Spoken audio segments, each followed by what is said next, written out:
Fala galera do Direito Civil, eu sou a Ana Silvia, professora de Direito Civil aqui da Cultive. Vamos começar mais um encontro maravilhoso pra gente conseguir passar no nosso concurso, no nosso objetivo maior. Antes da gente começar, respira fundo, senta no sofá, senta num lugar confortável, copinho de água do lado e Código Civil. Não esquece o Código Civil, que é mais importante, a água até vai. Certo? Quando você se posicionar aí, a gente consegue começar. Vamos lá? Hoje, a matéria é sobre a exclusão dos herdeiros. Existe, não existe, a possibilidade daquele que vai morrer e transferir os bens de excluir alguns herdeiros? Existe. A exclusão do herdeiro é uma forma de sanção civil quando ele se comporta de maneira indigna ou quando ele se comporta de forma ingrata em relação àquele que vai deixar, aquele que vai transmitir os bens, ou seja, o de cujus. Existem duas formas de exclusão de herdeiros no nosso ordenamento jurídico: a indignidade e a deserdação. A indignidade, ela ocorre por força da lei. Já por sua vez, a deserdação, ela ocorre por força da vontade do testador. Portanto, que ela é feita por testamento. Muito bem. Então, mais uma vez, eu vou falar para vocês aqueles dois pilares do direito sucessório, lei e vontade do de cujus. Deixa 50% para legítimos, mas ainda deixa a possibilidade do de cujus, do testador, testar os outros 50% do seu patrimônio para quem ele queira. Se você sempre tiver esses princípios aí, na sua cabeça, esse raciocínio legítimos e à vontade, eu acho que fica fácil de a gente resolver bastante coisa dentro do direito sucessório. Bom, por que o legislador resolveu criar as formas de exclusão dos herdeiros daquela herança? Por que eles podem ser excluídos? E tem toda uma questão principológica, filosófica, cultural, né? A gente não pode agir de forma mal educada, a gente não pode cometer crimes, principalmente com aqueles da nossa família e assim por diante. Baseado, então, Flávio Tartucci diz que no princípio da dignidade da pessoa humana, lá previsto na Constituição, essas formas de exclusão são extremamente necessárias. Tramita onde é que tá? Tem um projeto de lei que quer tirar as possibilidades de exclusão. Tem aí um movimentinho falando sobre isso, mas vejam, gente, não me parece muito sensato você herdar sendo que você fez um mal àquela pessoa. Vamos nos ater aqui, vamos trazer pra gente, só pra gente lembrar, o caso da Suzane Richthofen. Lembram? Que ela matou os pais juntos com os irmãos cravinhos para conseguir a herança mais cedo. Vocês, dentro do âmago aí de vocês, como juristas, mas também como pessoas, é correto ela receber a herança? É discutível, tem gente que acha que sim, tem gente que acha que não. Mas me parece que é importante a gente ter essas formas de exclusão dos herdeiros. Para a gente se ambientalizar bem com a matéria, a exclusão dos herdeiros é bem diferente de legitimação dos herdeiros. Legitimação dos herdeiros é uma capacidade que vem de cunho objetivo. Já a deserdação, a exclusão, ela tem um cunho subjetivo. Falta de respeito, tentativa de homicídio e assim por diante. A legitimação diz respeito àquelas pessoas que podem suceder de forma legítima. Por exemplo, os concebidos, mas não nascidos com vida. Morre ali na trajetória na barriga da mãe. Esse, por exemplo, não tem legitimação, mas bem diferente, a gente pode ver da exclusão. A exclusão, acontece alguma coisa, o herdeiro faz alguma coisa grave para daí sim ser excluído. Vamos começar falando então agora sobre as formas. A primeira delas é a indignidade. A indignidade, como dita no slide anterior, ela é fruto da lei e deve ser decretada por decisão judicial. A indignidade, ela atinge qualquer herdeiro, os herdeiros legítimos, os testamentários e os legatários, os herdeiros necessários, os herdeiros facultativos. Olha o que diz pra gente o artigo 1815. A exclusão do herdeiro ou legatário em qualquer desses casos de indignidade será declarada por sentença. Tem que ter um procedimento para daí ter a decretação de indignidade através da sentença. Quais são os fatos geradores da indignidade? O que o herdeiro tem que fazer para ser considerado, através da lei, indigno e depois, através de ação judicial, ou seja, através de sentença, ser decretado como indigno e não receber a sua parte da herança? O artigo 1814 diz pra gente quais são esses casos. Primeiro deles é sensacional, que houverem sido autores, coautores ou partícipes de homicídio doloso ou tentativa de homicídio doloso contra a pessoa de cuja sucessão se tratar, ou seu cônjuge, companheiro, ascendente ou ascendente. Se você tentar matar aquele de quem você teoricamente herdaria, a esposa, companheira, ou esposo ou companheiro, seus filhos ou seus pais, você vai ser considerado indigno. Interessante aqui. Tem que ter a sentença condenatória transitada em julgado na esfera criminal? Tartucci diz que tem. Tem que ter sentença condenatória, decisão condenatória transitada em julgado, dizendo que aquela pessoa participou de modo efetivo ou coautor ou partícipe da tentativa ou consumação do homicídio das pessoas elencadas no inciso 1º. Então eu vou ter que ter duas situações, duas esferas distintas. Eu vou ter que ter a condenação na esfera penal, mais a ação de indignidade na esfera civil. As duas são necessárias para que aquele herdeiro seja considerado indigno. Inciso 2º do 1814, que houverem acusado caluniosamente em juízo o autor da herança ou incorrer em crime contra a sua honra ou do seu cônjuge ou do seu companheiro. Desculpa, galera.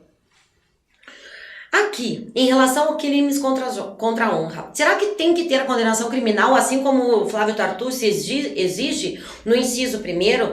Tem divergência, tem autores que dizem que não precisa e tem autores que dizem que precisa. Licença, não tem água. Agora, outra coisa que é importante a gente falar no inciso 2º. O que é esse crime contra a honra? Será que qualquer coisa é crime contra a honra?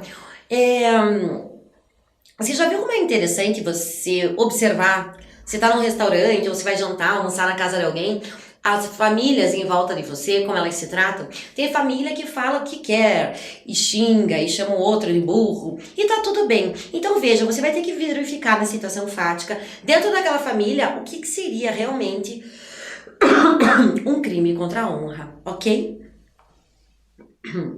Desculpa a tosse aí, galera.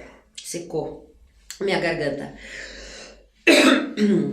Inciso 3º, que por violência ou outros meios fraudulentos inibem ou obstam o autor da herança a dispor livremente dos seus bens por última vontade. Resumindo, aquele que não deixa o autor da herança fazer o testamento em paz.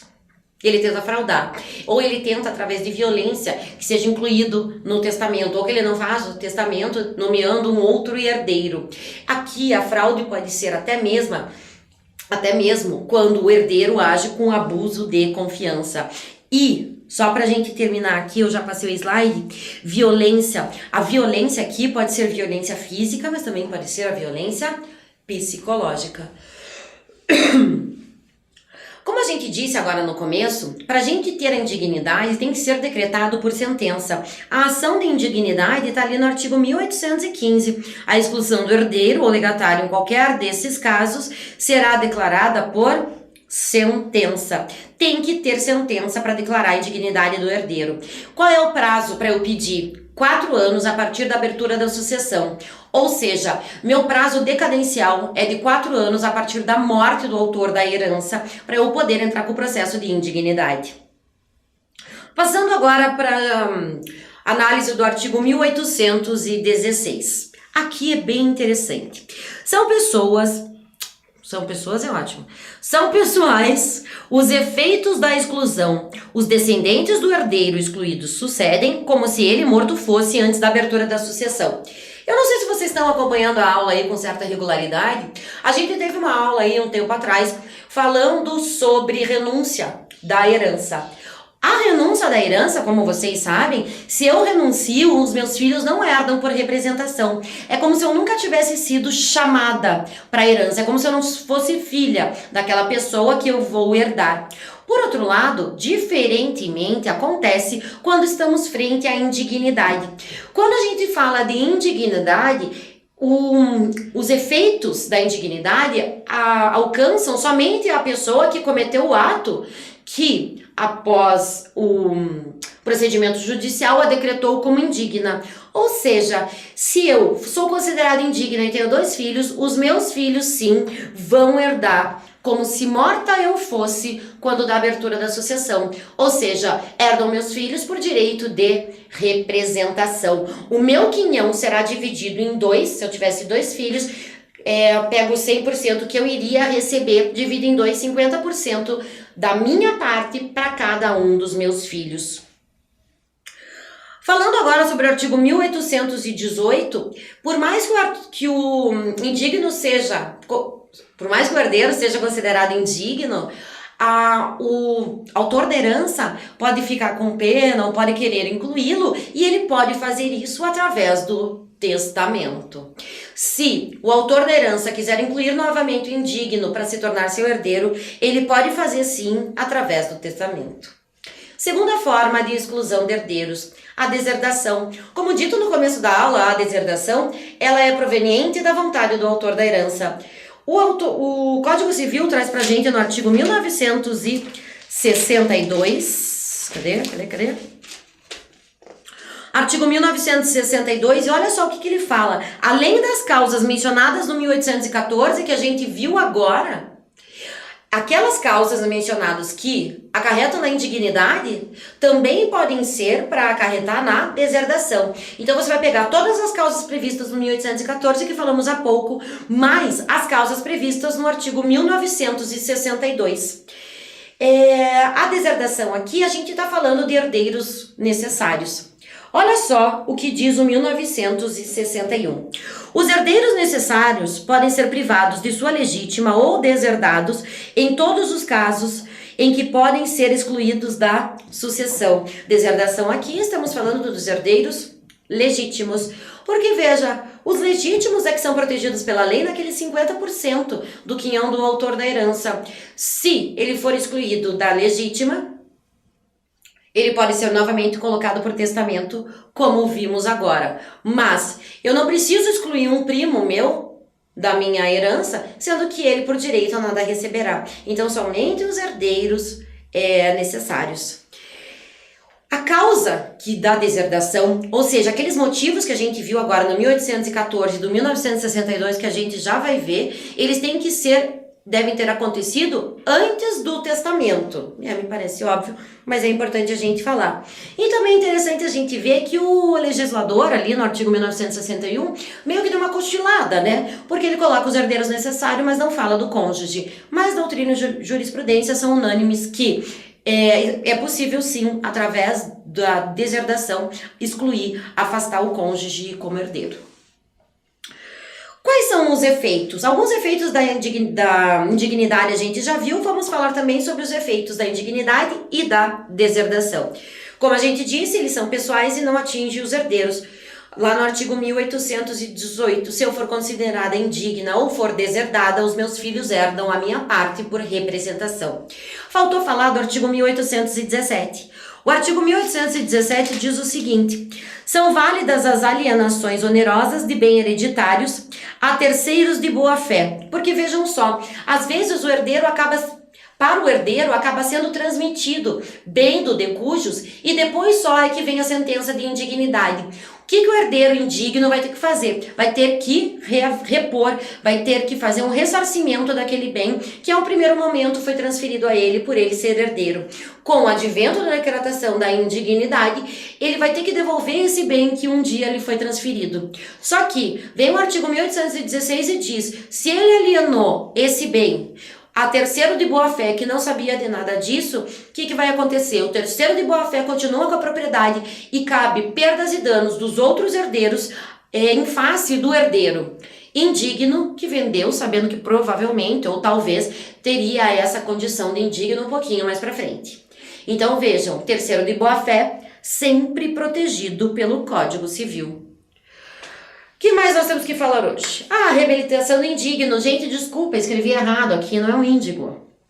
É um indigno. A reabilitação do indigno pode ser feita, como dito já no artigo 1818, através de testamento e é irrevogável, certo? Tanto para deserdação quanto para a indignidade.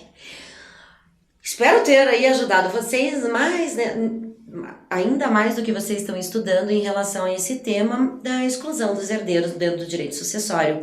Como sempre, tenho certeza que eu espero vê-la aqui de novo na Costive assistindo a minhas aulas de Direito Civil. Beijo!